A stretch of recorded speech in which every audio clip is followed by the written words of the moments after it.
Estudio, ¿me escuchas?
Tuvimos una acogida impresionante.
Hola.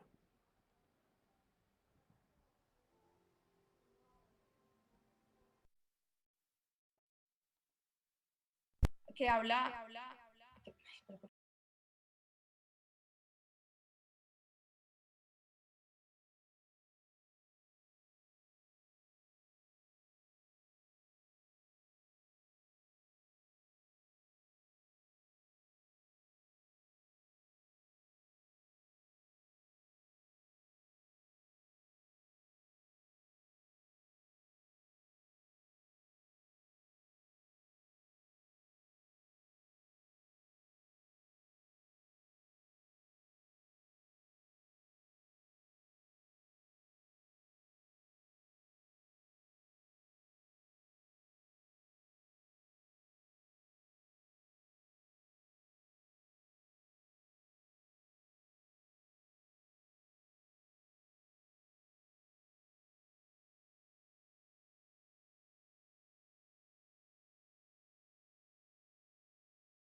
En esta época retadora pensamos en otros mundos posibles.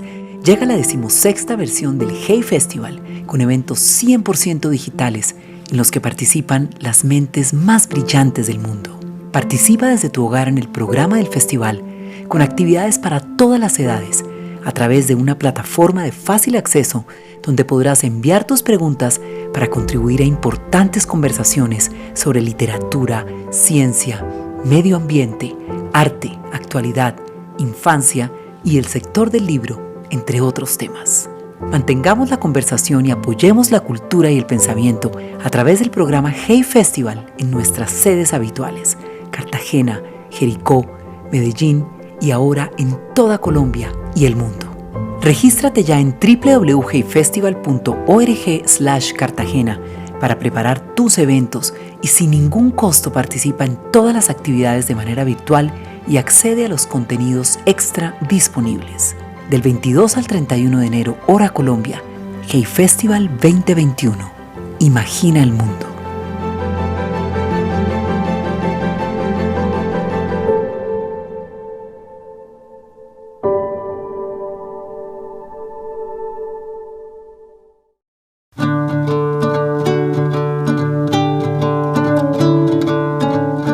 Hey Festival Digital, un mundo de ideas maravillosas al alcance de todos.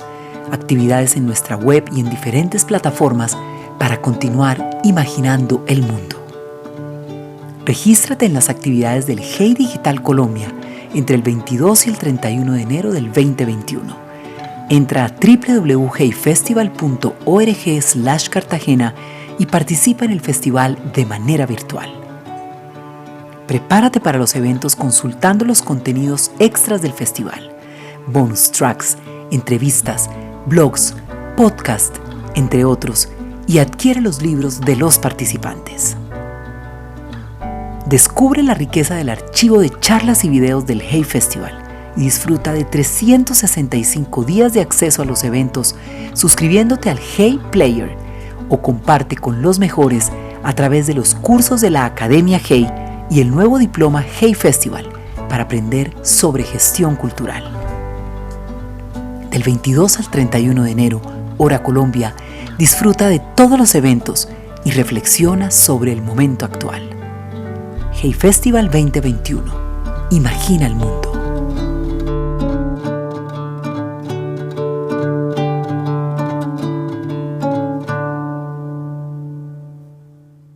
Hola, soy Juan Gosaín y quiero invitarlos a todos los que están gozando, disfrutando de esta edición atípica del Hey Festival de Literatura, viéndolo por internet, viéndolo virtual. Los invito a que hagan una donación al Hey Festival para poder seguir financiándolo todos estos años. Cada vez es más difícil. Este año son 80 eventos y la financiación escasea. Ayuden los que puedan. Aquí en esta página, en esta misma página, aparecerán las indicaciones para hacer su donación. En nombre de los organizadores del Hey Festival, muchas gracias por su ayuda.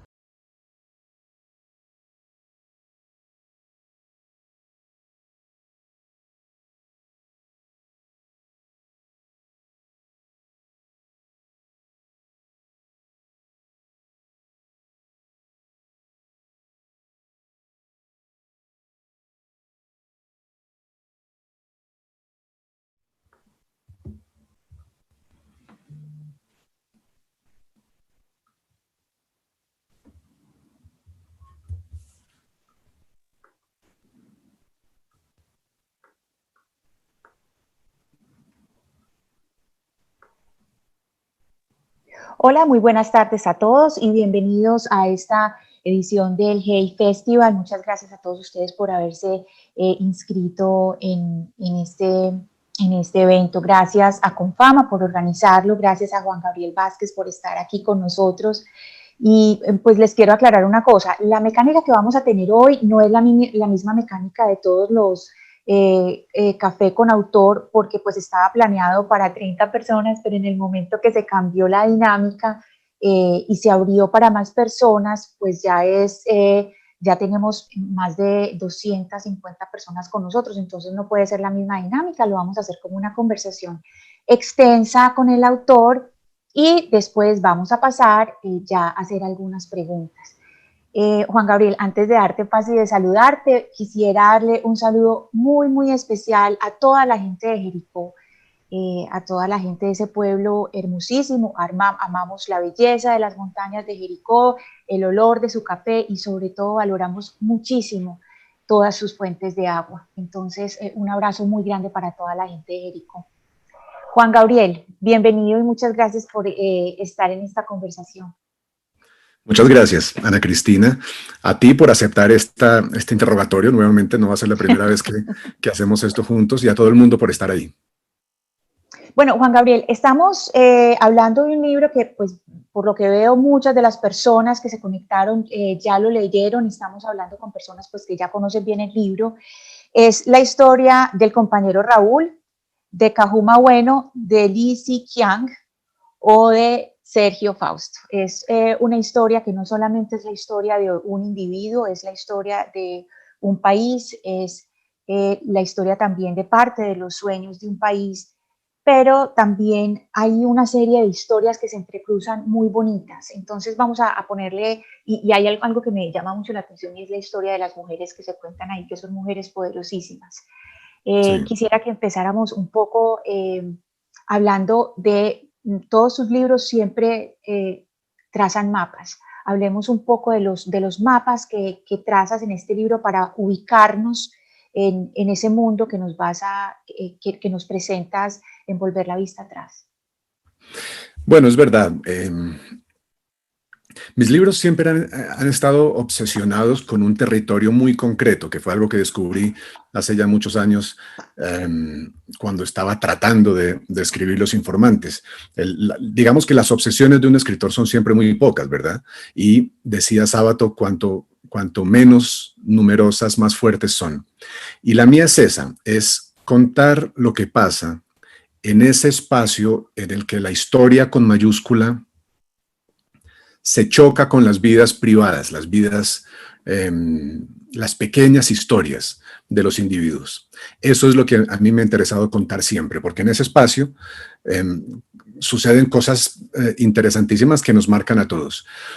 Lo que pasó con este libro fue que después de muchos años de amistad con Sergio Cabrera, de oírle sus cuentos sobre su vida en reuniones sociales, en momentos informales, me fui dando cuenta poco a poco de que lo que él me contaba era mucho más que una vida inusual, mucho más que una gran aventura llena de cosas inéditas para mí, sino que se podía leer como un gran relato de un momento muy amplio del siglo XX que hablaba de muchas cosas que a mí me interesaban.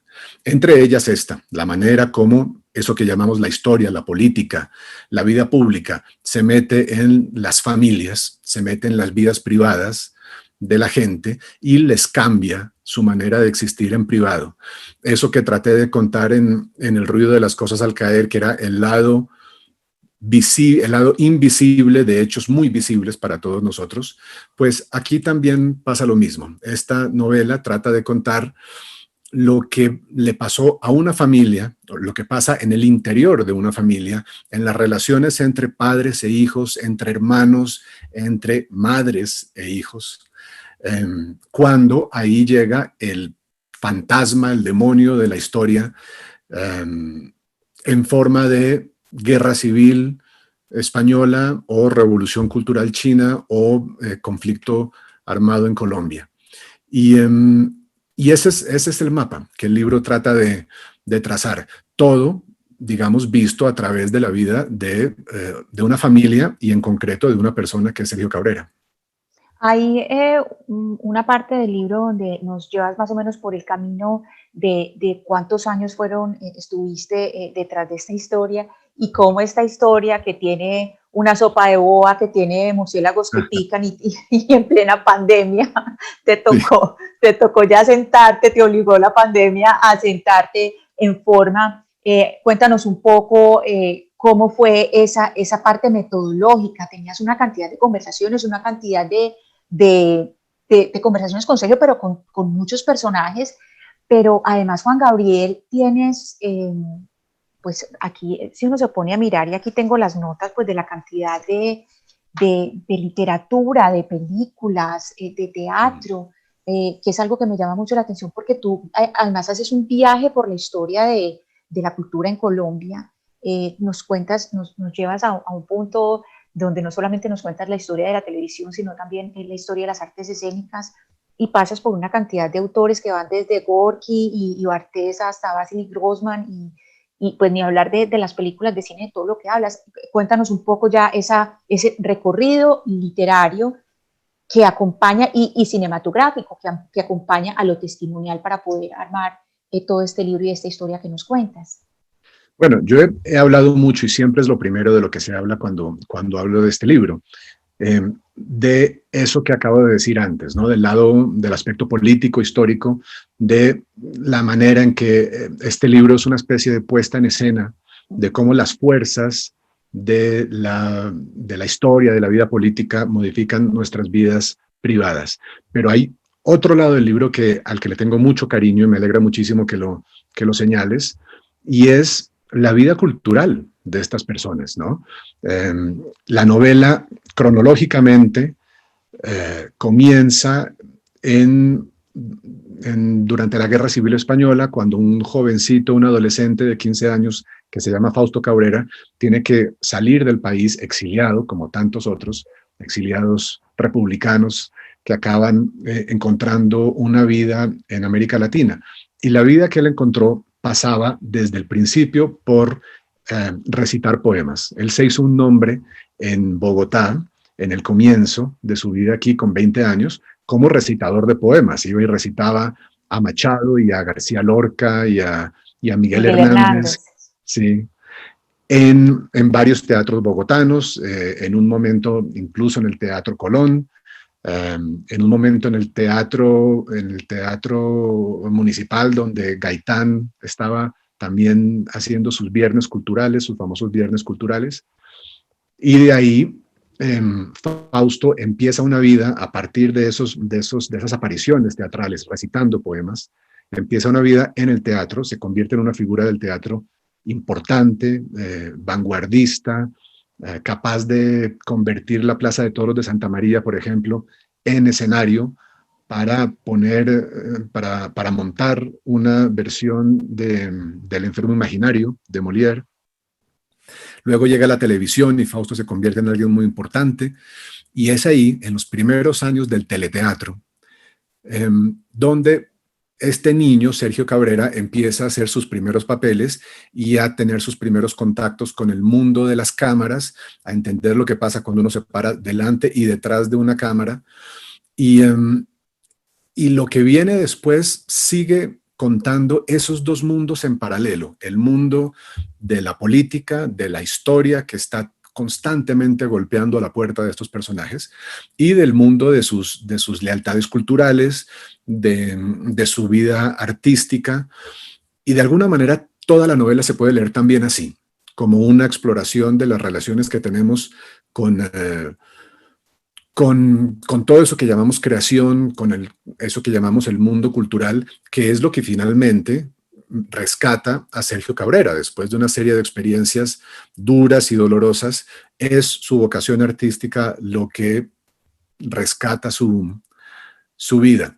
Y además de todo eso, ya para terminar esta respuesta que me salió un poco larga, además de todo eso, la novela parte de un momento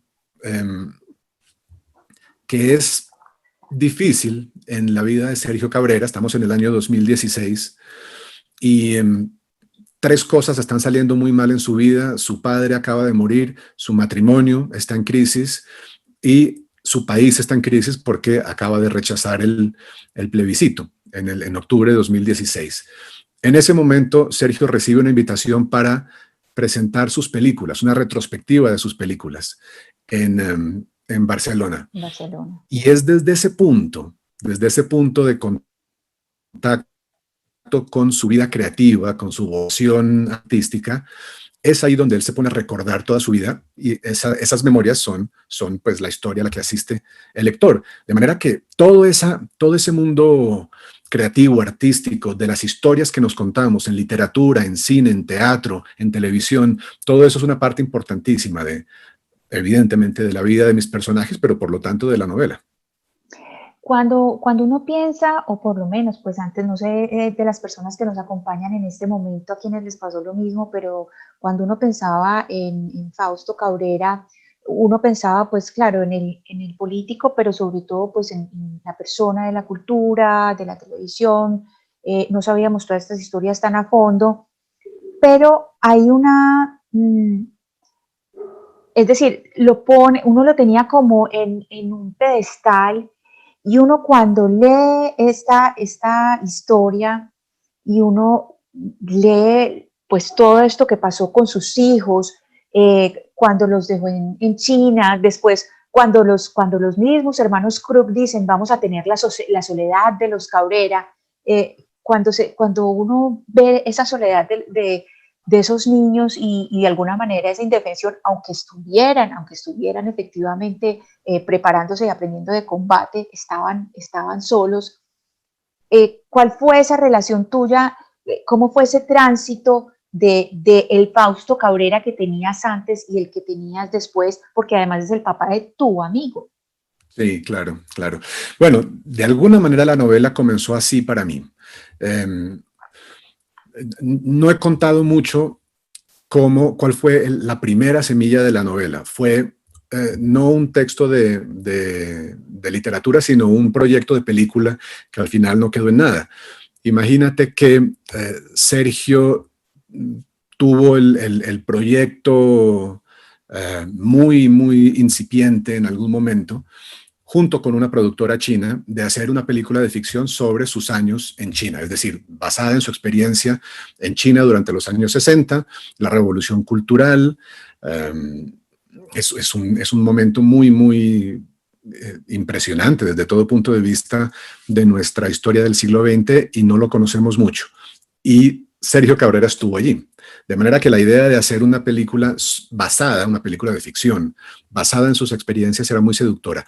Sergio me pidió que inventara la historia. Y para eso fue que comenzamos a hablar. Nos sentamos a hablar durante varios días de sus años en China para que yo inventara una historia ficticia, como digo, basada en sus años en China.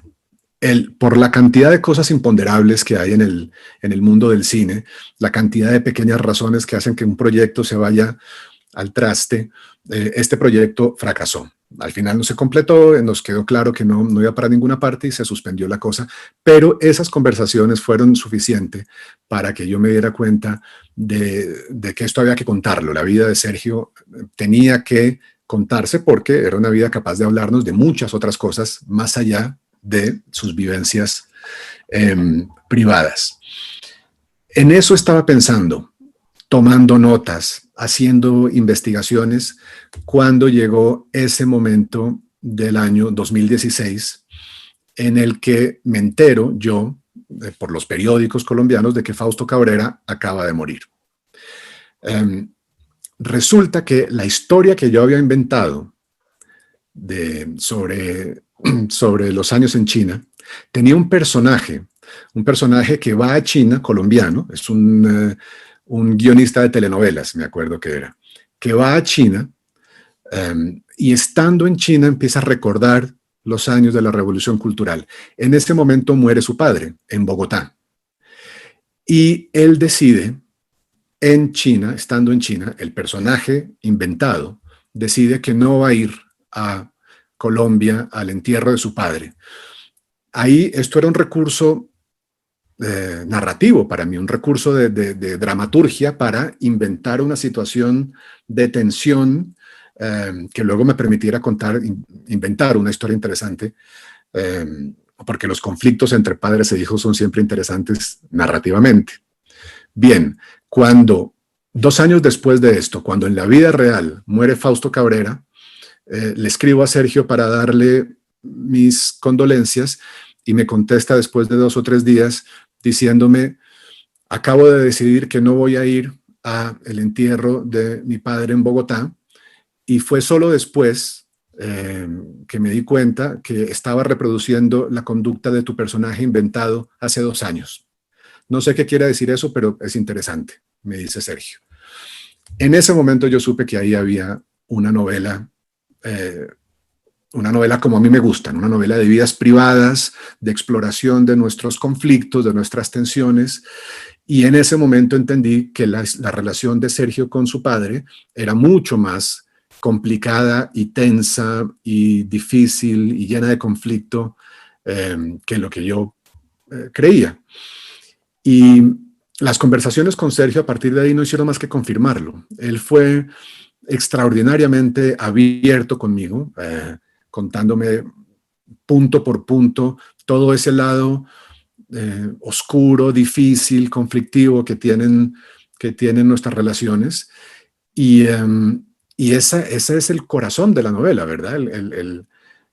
Es ese conflicto o esa dualidad tan interesante que tiene su relación con su padre, que por un lado es una figura de rechazo, de tensión, de conflicto, a la que de alguna manera culpa de muchas de las cosas negativas que le pasaron, y por otro lado la persona que él adoró, que fue su inspiración, cuyos pasos siguió para convertirse en director de cine, ¿no?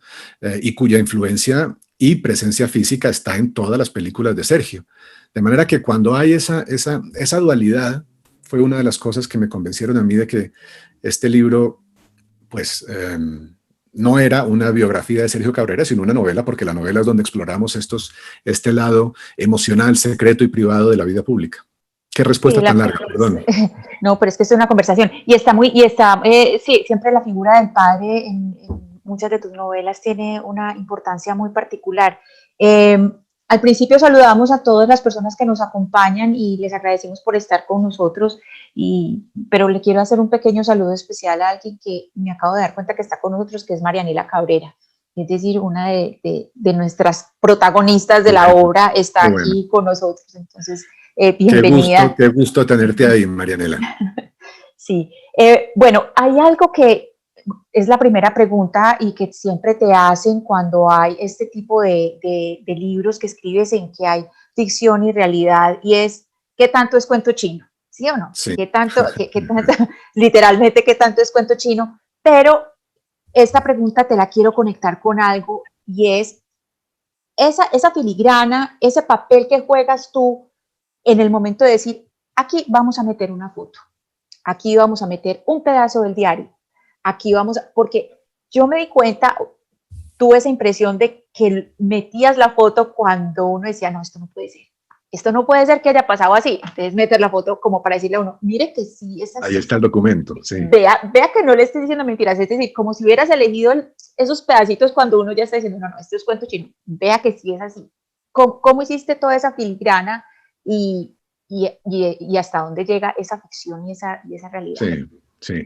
Bueno, en la nota del final, la nota que me permití escribir para explicar un poco qué era lo que había hecho en el libro, digo una cosa que sigo sosteniendo, y es que en esta novela no hay un solo episodio inventado, pero yo la sigo considerando un trabajo de ficción. ¿Por qué? Porque y esto es una especie de licencia que me tomé, en una acepción que ya ha caído en desuso de la palabra ficción. La palabra ficción, como sabemos, viene del verbo fingir, o sea, el verbo asociado es fingir. En una acepción más bien antigua del verbo fingir, fingir quiere decir modelar. Modelar, dar forma a algo. El diccionario de Rufino José Cuervo, que está aquí a mis espaldas, dice tallar, dice que este verbo se utiliza en el contexto de la escultura o de la talla, y yo sentí que eso era exactamente lo que yo he hecho con la vida de la familia Cabrera y de Sergio y Marianela en particular. Recibí un material fáctico, un material real, ¿no? Y de esa montaña, porque era una montaña de historias y de experiencia y de vivencias riquísima, de esa montaña saqué la estatua, que es el libro. Es decir, fue un acto realmente de modelar las historias que me contaban, organizarlas, emplear la imaginación no para inventar los incidentes, sino para interpretar a mis personajes, para meterme en la piel y en la conciencia de Sergio Cabrera o de Marianela Cabrera y tratar de interpretar lo que sintieron o creyeron o veían en un momento dado. La imaginación sirve para eso, sirve también para construir narrativamente un momento, pero el momento no es inventado. De manera que es una novela completamente basada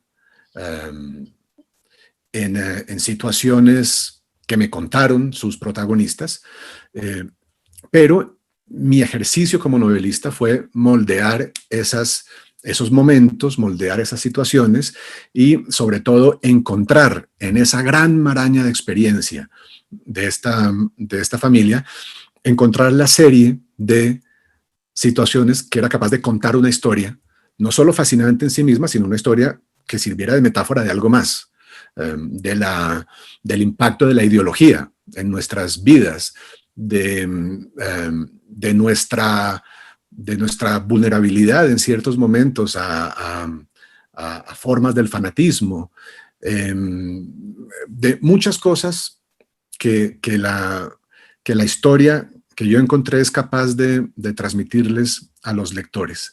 Ese fue mi trabajo, y en ese trabajo entonces fueron apareciendo en el curso de la investigación, gracias a la generosidad de Sergio, de Marianela, del amigo que tuvieron en China en los años 60, Carl Krug, fueron apareciendo documentos. Y yo siempre he tenido una vulnerabilidad terrible a los documentos. Tener un documento en la mano como una carta que Fausto Cabrera les escribió en el año, no sé, 66, eso para mí es como una ventana de entrada al pasado y es invaluable. Es como cuando escribí La forma de las ruinas, cuando tuve en mis manos una vértebra de Gaitán, ¿no? Es lo mismo. Esos objetos para mí son una comunicación irrepetible con el pasado y me sacuden, ¿no? Y me ponen los pelos de punta y me encanta entonces usarlos para construir la narración. En esta novela hay fotos de esa época de China sobre todo, hay fotos de la época de Colombia en los años 50, hay también diarios que los protagonistas fueron encontrando durante la escritura del libro. Ahí está una foto, esta es la foto de la primera clase, el primer curso que hicieron los jóvenes adolescentes, Sergio y Marianela Cabrera. Ahí están con sus otros compañeros latinoamericanos estudiando lengua y cultura china en el Hotel de la Amistad. Son documentos que son una puerta de entrada al pasado. Esta foto es preciosa. De María Elena es divina. De Marianela con 16 años. Sí. Y bueno, en ese sentido la novela, podemos decir que es una novela documental también, ¿no? Es una novela construida a partir de conversaciones y de documentos. Este es el diario chino. En chino, sí, de Marianela. Es una maravilla. Bueno, eso es lo que pasó. Bueno, te voy a hacer unas dos preguntas más antes de darle la palabra al público que tiene muchas preguntas. Quisiera que nos contaras un poco nos estabas hablando sobre esas metáforas. Hablemos un poco de la puesta en escena. Aquí es muy evidente esa influencia que recibes del teatro para armar algunas escenas. Sí. En esa puesta en escena, cuéntanos un poco de los juegos simbólicos y de los nombres. Ahí, pues, no me vas a decir que sí trabajaba en una fábrica de relojes despertadores, que eso sí sería como la tapa. O sea, hay unas cosas que uno dice, sí, esto es demasiado, pues que la historia haya sido así de verdad.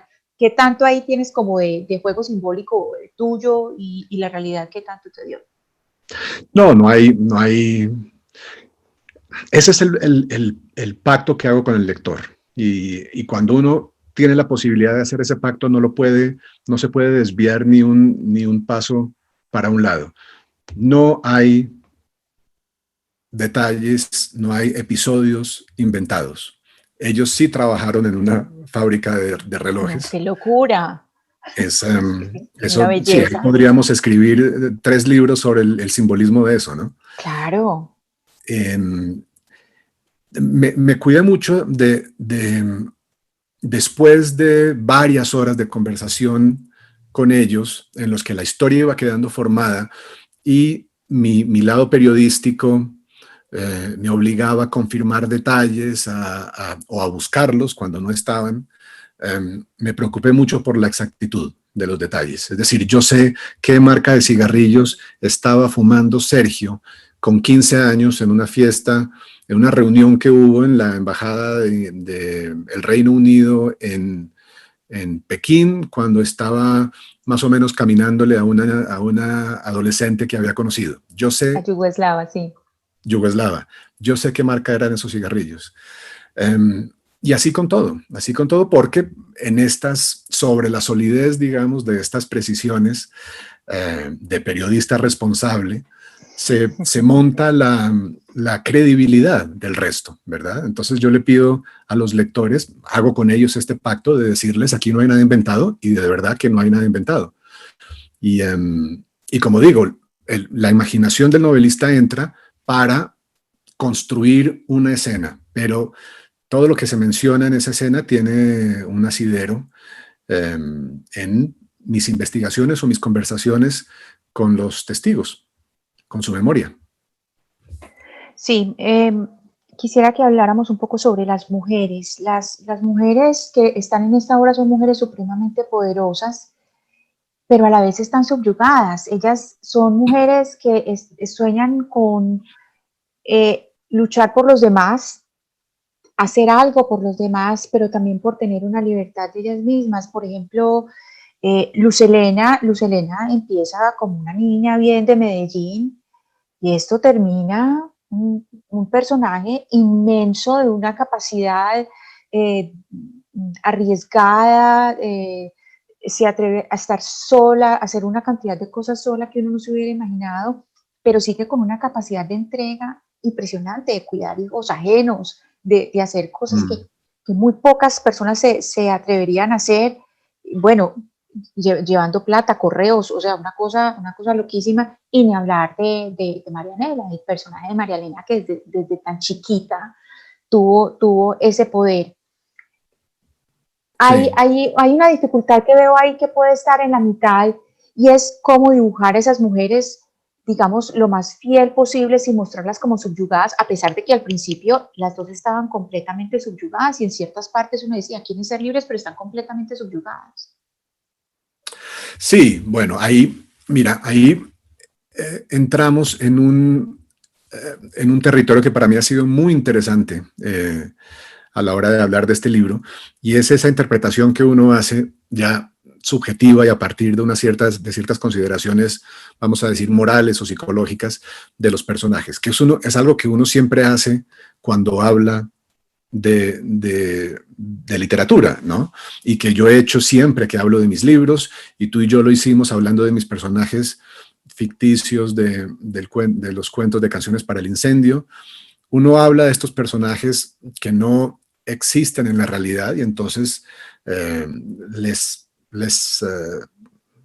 asigna motivaciones y tiene estas consideraciones subjetivas sobre ellos. Pero en este libro no se puede hacer tan fácilmente, porque los personajes están vivos digamos, hablar de ellos, describirlos, juzgarlos con las herramientas con las que yo como escritor juzgo a mis personajes inventados, no se puede, no, es muy difícil. Entonces yo lo que te puedo decir sobre estos personajes femeninos es que son los responsables de que el libro me haya costado a mí el doble de tiempo y se haya llevado el doble de páginas. Porque lo que pasó es que yo tenía planeado desde el principio un libro de 200 páginas. Yo no creía que fuera a tener más la historia de Sergio Cabrera. Y a medida que iba escribiendo, el personaje de Luz Helena, que es la madre de ellos dos, y el personaje Marianela, iban tomando unas proporciones, iban creciendo. Sí, claro. Se iban volviendo de un interés, de una potencia también. Y fue en ese momento cuando yo entendí que no estaba escribiendo un libro sobre Sergio y le pedí que me pusiera en contacto con Marianela, a quien no conocía. Y le pedí entonces a ella, en conversaciones por Zoom, que me contara su lado de la historia. Y probó ser lo que yo esperaba. lo que yo esperaba, lo que yo creía que iba a ser y lo que yo esperaba que fuera, y es toda otra dimensión de estos años, riquísima en intensidad, en peripecias, y sobre todo en significados como los que estás señalando, ¿no? El lugar, el papel de una mujer en esos años, lleno de contradicciones, porque son al mismo tiempo de una fortaleza, de un arrojo y de una osadía impresionantes, y al mismo tiempo están viviendo en una sociedad de cuadro machista, ¿no? Una sociedad que limita, que traza unas fronteras. Entonces, todo eso, a partir de ahí fue que comenzamos a hablar con Marianela, y que ella me encontró fotos para mí, encontró diarios para que yo enriqueciera ciertas historias. Y yo creo que en el fondo es eso lo que convirtió este libro en lo que es. Ahora entiendo ampliamente que no habría bastado nunca con contar la historia fascinante de Sergio Cabrera. Necesitaba esos otros personajes para que el libro fuera lo que es una historia que me tiene muy, muy contento. Y como digo, y he dicho ya muchas veces, es un honor y un privilegio haberla podido escribir, ¿no? Que me la pusieran ellos en las manos y que me hubieran dado la oportunidad de escribirla. Sí, te agradecemos mucho por escribirla, porque además quedamos enamorados de muchos personajes. El personaje de Marianela y el de Luz Helena, esos dos personajes son divinos. Empiezo con las preguntas de las personas que nos acompañan hoy. Comienzo con la pregunta de Gustavo Marín. Él te pregunta, ¿en qué momento la vida de Sergio Cabrera deja de ser una biografía para convertirse en novela? Sí, muy bien. Claro, esto es muy importante. Me gusta subrayar que no es una biografía. ¿Por qué no es una biografía? Porque una biografía es por definición exhaustiva. Una biografía cuenta toda una vida. Si cuenta solo 5 años de la vida de un personaje que vivió 70, no es una biografía. Y esta novela no agota la vida de Sergio Cabrera. La novela parte de un momento de 3 días en el año 2016, y a partir de esos 3 días la novela se lanza hacia atrás para contar durante muchas páginas no la vida de Sergio, sino la de Fausto, y luego la vida de Sergio prácticamente desde su nacimiento hasta que tiene 22 años. En el año 72 se termina la acción de la novela. De manera que no es una biografía, porque yo lo que hice, lejos de tratar de agotar la vida de Sergio, fue encontrar en la enormidad de su vida una historia, una sola, que hablara de algo, que contara algo importante, pertinente, interesante, desde un punto de vista humano, desde un punto de vista político, desde un punto de vista filosófico, si quieres, porque hay muchas reflexiones que la novela les propone a ustedes, los lectores, sobre nuestra relación con las ideas. Así que por eso es que defiendo que es una novela y no una biografía. Tú nos cuentas en la novela que Santiago Gamboa, cuando Sergio Cabrera hizo la película Perder es cuestión de método, pues que le gustó mucho que Santiago Gamboa metiera la mano, ¿cierto? Que él estuviera pendiente. Pues la pregunta que nos hace ahora Cristina García es relacionada con eso, porque nos dice, ¿cuánto colaboró Sergio una vez escribiste el primer borrador? ¿Se lo enseñaste? Sí, claro. Le enseñé el primer borrador por varias razones, pero la primera era la más evidente, por una cuestión de ética. Porque la responsabilidad que yo sentí escribiendo la novela, de tener en mis manos una vida ajena, y encima una vida ajena de alguien que está vivo, y encima una vida ajena de alguien que está vivo y es mi amigo, pues era una responsabilidad muy grande, y yo no quería publicar una sola línea que causara daño, que causara incomodidad, que molestara a las personas que me habían puesto su experiencia, sus vivencias en las manos. De manera que con esas ideas en mente, yo escribí la novela que yo quise, pero con esas ideas en mente se la entregué a Sergio para que la leyera. Sergio, en un acto al mismo tiempo de valentía y también de comprensión artística, me imagino yo, entendió que la novela era, entre otras cosas, era mi narración, ¿no? Mi construcción artística, y no cambió nada.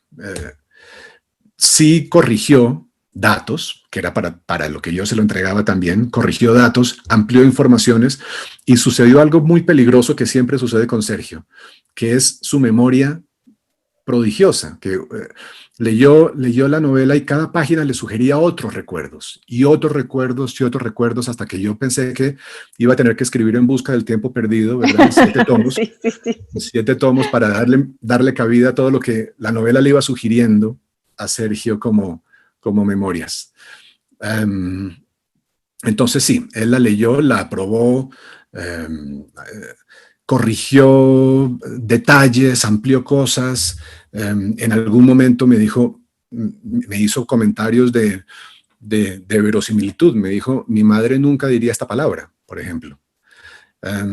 Y por eso entonces estoy muy contento de haber escrito un libro que es, en ese sentido, inexpugnable, ¿no? Todo está muy, muy fact-checked, muy confirmado por el departamento de fact-checking de este escritor. Muy bien, Santiago Londoño te pregunta, Juan Gabriel, ¿qué es en el fondo lo que recuerda a Sergio Cabrera de la decisión de tomar las armas y recurrir a la violencia? ¿Cómo fueron madurando y cambiando esas ideas y esas motivaciones con el tiempo, según tu análisis de las conversaciones y entrevistas? Bueno, aquí voy a hacer una pequeña trampa, y espero que no les moleste, pero yo escribí la novela para contestar estas preguntas, entre muchas otras. Es decir, las páginas de la novela que hablan de estas cosas, las escribí para contestar estas preguntas. Y cualquier respuesta que dé ahora no solo es reduccionista y parcial y además subjetiva, sino que le roba a la novela lo que para mí es una de las cosas más importantes, que es el hecho de que yo desaparezco de la novela. A mí no me interesaba estar ahí como una presencia que juzga, que aprueba o reprueba, que condena o absuelve lo que hace nadie, sino me interesaba entender. Me interesaba entender, y la comprensión a la que llegué está en las páginas de la novela y en esas palabras, y no se puede cambiar. De manera que les pediría que por favor la lean para tener esas respuestas. Bueno, pregunta Brian Andrés Mosquera Romero, ¿algún episodio por razones éticas o narrativas quedó por fuera o fue dudoso ponerlo? No, la novela es en ese sentido muy franca. La novela está construida con todo lo que me contaron. Sergio y Marianela, yo no dejé nada por fuera, y ellos no dejaron nada por fuera de sus vidas. En ese sentido, fíjate, yo he dicho mucho en estos días, y lo vuelvo a decir aquí, que ese es un espectáculo que me sigue pareciendo de las cosas más bonitas que hay. Una persona que recuerda cosas que preferiría olvidar para que se cuenten, para que no desaparezcan, ¿no?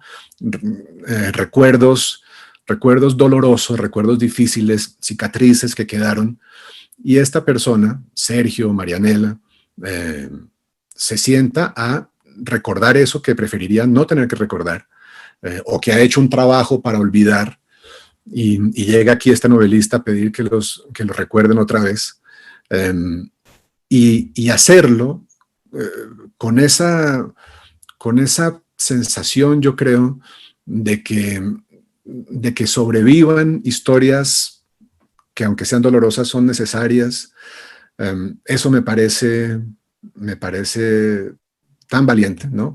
La novela es, entre muchas otras cosas, mis ganas de rendir homenaje a a ese acto de valor, que es recordar cosas incómodas, que fue lo que hicieron Sergio y Marianela. Bueno, Blanca Inés Jiménez hace una pregunta, pero yo creo que ya la respondiste, que fue cómo acordó con las personas implicadas la familia Cabrera al hacer públicas sus vidas. Ellos autorizaron después de escrito, eso ya pues lo respondiste. Bueno, pregunta Juan Lizaralde pregunta, ¿cómo ves que ha afectado la historia actual la pandemia a la vida de las historias de las personas? ¿Cómo sería un libro sobre esta época? Sí, es muy interesante esto.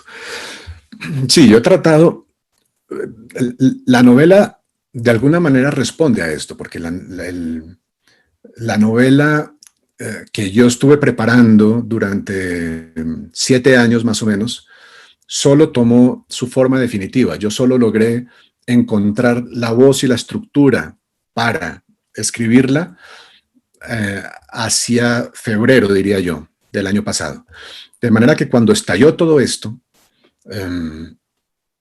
la novela ya había encontrado su voz, y eso para mí fue una fortuna enorme porque, como digo en la nota del autor, ordenar esa vida ajena, que era la de esta familia, para mí fue el mejor mecanismo para lidiar con mi desorden, con el desorden de mi vida, en medio de la cuarentena, en medio de la pandemia, con las ansiedades, los miedos que sentíamos todos, viendo por esas ventanitas que son nuestros teléfonos y nuestros computadores, viendo el sufrimiento del mundo, el sufrimiento de otras gentes, y a veces también padeciendo el sufrimiento nosotros, ¿no? Yo pasé por el virus, no fue fácil, pero lo superé.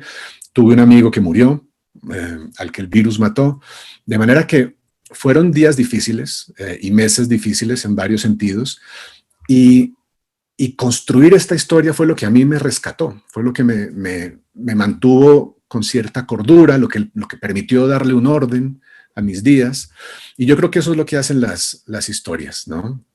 Yo sospecho que las novelas, el cine, hicieron eso para la gente, ¿no?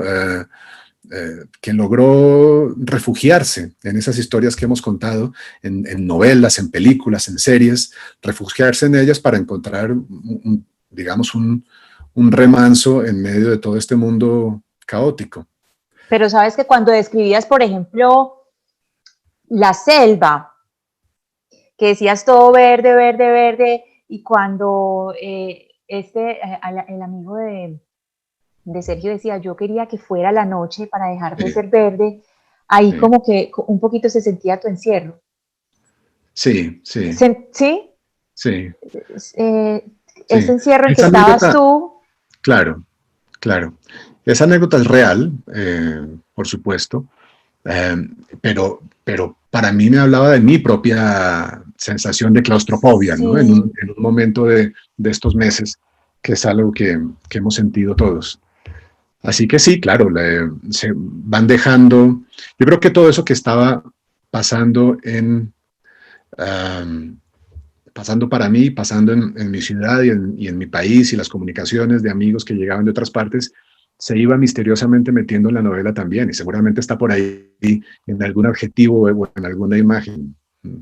La sopita de boa. Bueno, pregunta Jaime Jaramillo, de la sopa de boa, que eso sí me dejó traumatizada. Jaime Jaramillo pregunta que si Marianela también conoció el borrador de la novela. No, Marianela fue aprobando lo que yo le contaba en conversaciones, intercambiamos muchos WhatsApps, pero no llegó a leer el borrador de la novela. Yo supe que estaba en contacto constante con Sergio y que Sergio le contaba cosas. Así que bueno, esa es la respuesta. Carlos Chávez pregunta, ¿hasta algún punto usted se considera un historiador?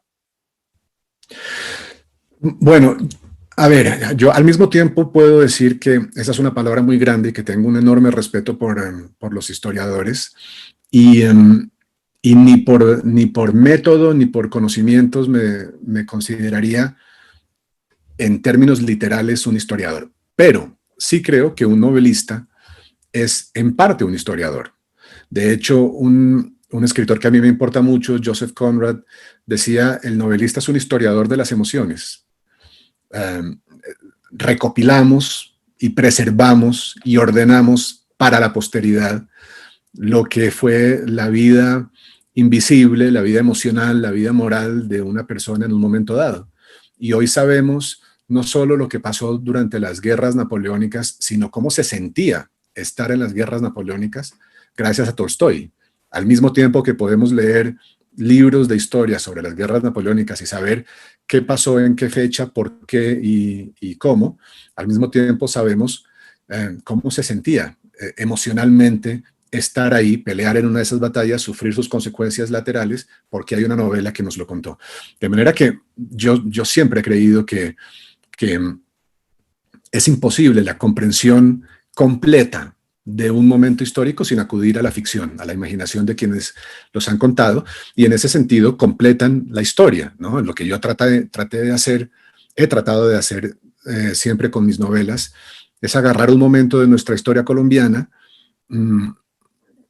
y tratar de contar lo que la historia no cuenta, lo que la historia no puede contar o no quiere contar a veces, por los mecanismos del poder, ¿no? Que intenta siempre imponer su versión de cómo sucedieron las cosas. La literatura entra para poner la ficha que le falta al rompecabezas de la historia, y es la ficha que cuenta lo que pasaba por dentro de la gente, por decirlo así. En ese sentido, somos historiadores, los novelistas, los que trabajamos con el mundo real, con las cosas que han pasado, con la vida social y la vida política. Me gustaría pensar eso, sí.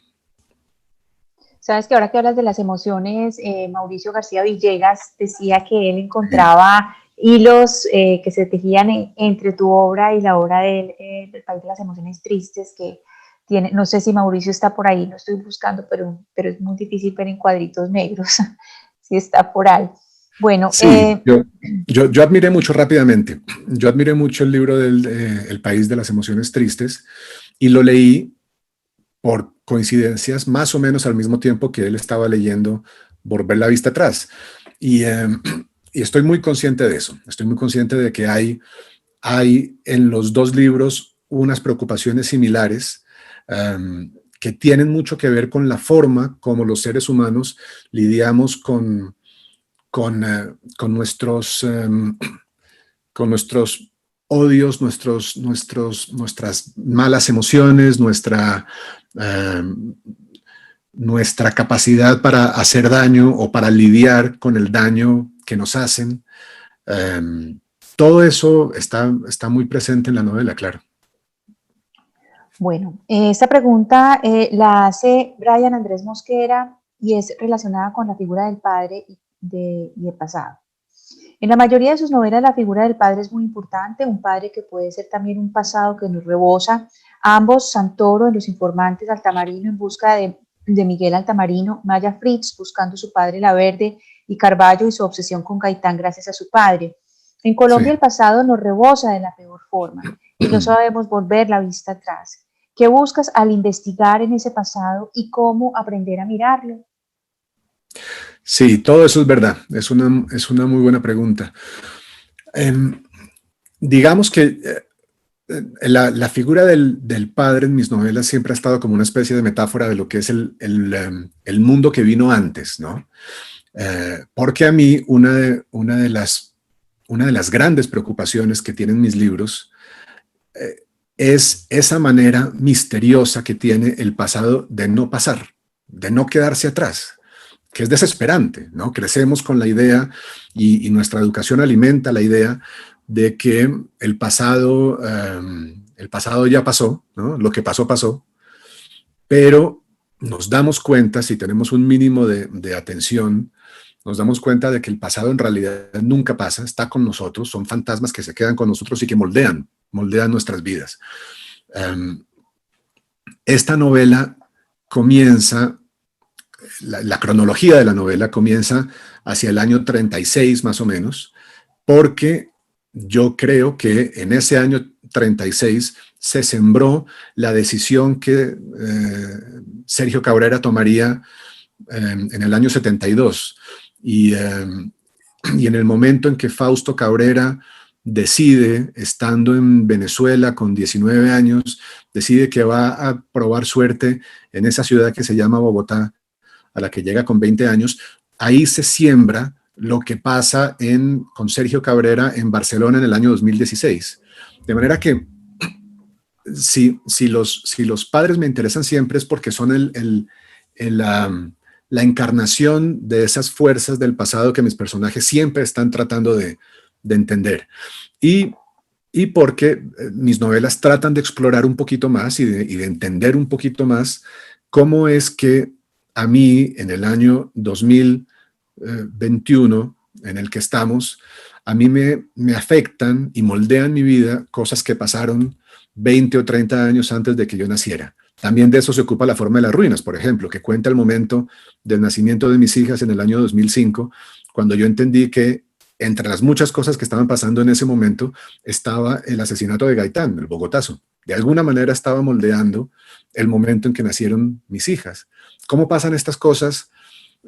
¿Cómo se explican? ¿Cuál es su importancia real en nuestras vidas? Eso es lo que mis novelas tratan de explorar.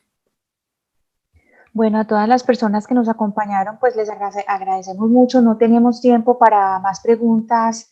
Infortunadamente se nos acabó el tiempo. Sí, esta conversación tan deliciosa, y además se me quedaron como 30 temas para preguntarte, se me quedaron un montón de preguntas en el tintero. Juan Gabriel, muchísimas gracias por escribir este libro, no solamente porque este libro nos cuenta de unas vidas, de unas vidas que es fascinante conocerlas, también nos cuenta de nuestro país, de la historia, pero sobre todo porque también nos permite mirarnos a nosotros mismos, el momento que está viviendo este momento el país, y mirarlo a través de esta historia, pues es una oportunidad de reflexión muy bonita. Muchas gracias, Juan Gabriel. Muchas gracias a ti, Ana Cristina, por la conversación y por tu lectura tan aguda como siempre. Y gracias a todos por estar ahí, por sus preguntas y por su atención. Muchísimas gracias por estar acá. Les recuerdo que se conecten con los otros, se inscriban a los otros charlas, cafés con autores y conversatorios del Hey Festival, y muchísimas gracias por estar con nosotros, y una vez más un abrazo muy grande para todas las personas de Jerico. Hasta luego.